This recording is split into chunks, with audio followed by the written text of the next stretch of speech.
আখাউড়া সীমান্তে বিএসএফের push in প্রতিরোধে বর্ডার গার্ড বাংলাদেশ সর্বোচ্চ সতর্কাবস্থায় রয়েছে।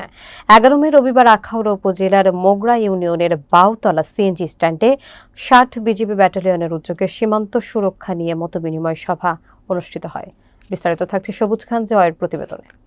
সভায় অবৈধ অনুপ্রবেশ, মাদক চোরাচালান, সীমান্ত অপরাধ রোধ এবং জনসচেতনতা বৃদ্ধি নিয়ে আলোচনা হয়। Akhaura BOP camp commander Nurul Amin জানান, বিজিবি সীমান্ত টহল জোরদার করেছে এবং বিএসএফ এর পুশ ইন ঠেকাতে সতর্ক অবস্থানে রয়েছে। এ সভায় উপস্থিত ছিলেন আখাউড়া প্রিন্ট এবং টেলিভিশন জার্নালিস্ট অ্যাসোসিয়েশনের সভাপতি মহিউদ্দিন মিশু, হাবিলদার কামরুজ্জামান, স্থানীয় সাংবাদিক শামীম আহমেদ, ওয়ার্ড মেম্বার মোহাম্মদ জিতু মিয়া এবং স্থানীয় জনসাধারণ। তিনি বলেন, বিজিবি শুধু সীমান্ত সুরক্ষা নয়, মানবিক এবং সামাজিক কার্যক্রমেও ভূমিকা রাখছে।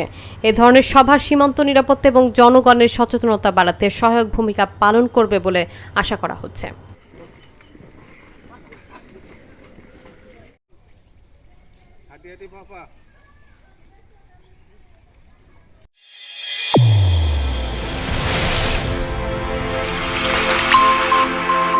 চ্যানেল A1 হৃদয়ের স্পন্দন।